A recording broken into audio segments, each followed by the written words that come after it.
Play store থেকে এখন পর্যন্ত আপনি হয়তো অনেক অ্যাপ ইনস্টল করেছেন, কিন্তু এখন যে অ্যাপটির সাথে পরিচিত হবেন, এই অ্যাপ যদি ইনস্টল করে সঠিকভাবে কাস্টমাইজ করতে পারেন, তাহলে আপনার মোবাইল যখনই চার্জারের সাথে কানেক্ট করবেন সেই সময় আপনার ফটো শো হবে এবং অসাধারণ একটি ইফেক্ট শো হবে।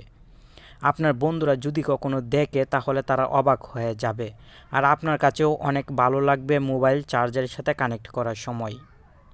টেক অন বাংলা চ্যানেলের নতুন আরও একটি ভিডিও আপনি প্লে করেছেন, আর এই সম্পূর্ণ ভিডিওতে আমি আছি আপনার বন্ধু নাসিম। চলুন এখন অ্যাপটি কীভাবে ইনস্টল করবেন এবং আপনার মোবাইলে সেট করার সম্পূর্ণ প্রসেস শিখে নেই। অ্যাপটি ইনস্টল করার জন্য গুগল প্লে স্টোরে চলে আসবেন এবং চার্জ বক্সে অ্যানিমেটেড ব্যাটারি চার্জার সঙ্গে সঙ্গে কিন্তু অ্যাপটি চলে আসবে। অ্যাপটির লোগো ভালোভাবে দেখে রাখেন, এই লোগোর অ্যাপটি কিন্তু আপনাকে ইনস্টল করতে হবে। অন্য কোনো অ্যাপ ইনস্টল করলে কিন্তু ভালো ফেসিলিটিস পাবেন না।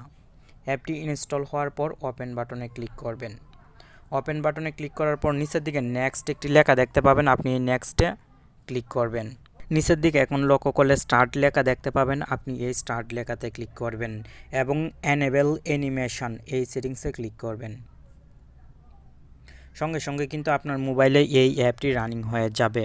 নিচের দিকে যদি লক্ষ্য করেন তাহলে এখানে কিছু চার্জিং অ্যানিমেশন দেখতে পাবেন। এই চার্জিং অ্যানিমেশনগুলো কিন্তু আপনি সেট করতে পারবেন।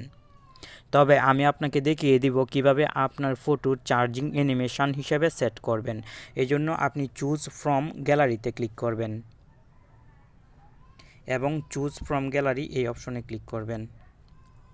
সঙ্গে সঙ্গে আপনাকে মোবাইলের গ্যালারিতে নিয়ে আসা হবে। এখন অবশ্যই আপনি যে ফটো চার্জিং অ্যানিমেশন হিসেবে সেট করতে চান সেই ফটো সিলেক্ট করবেন এবং নিচের দিকে অ্যাপ্লাই একটি লেখা দেখতে পাবেন, আপনি এই অ্যাপ্লাই ক্লিক করবেন এবং টিক মার্কে ক্লিক করবেন।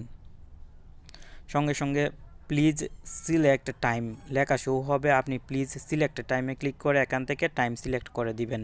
আপনি যদি অলওয়েজে সিলেক্ট করে রাখেন তাহলে আপনার মোবাইল যতক্ষণ পর্যন্ত চার্জারের সাথে কানেক্ট থাকবে ততক্ষণ পর্যন্ত কিন্তু আপনার ফটো শো হবে এবং ফটোর উপরে অ্যানিমেশন শো হবে। আমি এখান থেকে 1 মিনিট সিলেক্ট করে দিলাম এবং অ্যাপ্লাই ক্লিক করে দিলাম। এখন কিন্তু আমার কাজ কমপ্লিট। যখনই মোবাইলটি চার্জারের সাথে কানেক্ট করব সেই সময় কিন্তু আমার এই ফটো শো হবে এবং উপরে চার্জিং অ্যানিমেশন শো হবে, ফলে অনেক বেশি আকর্ষণীয় হয়ে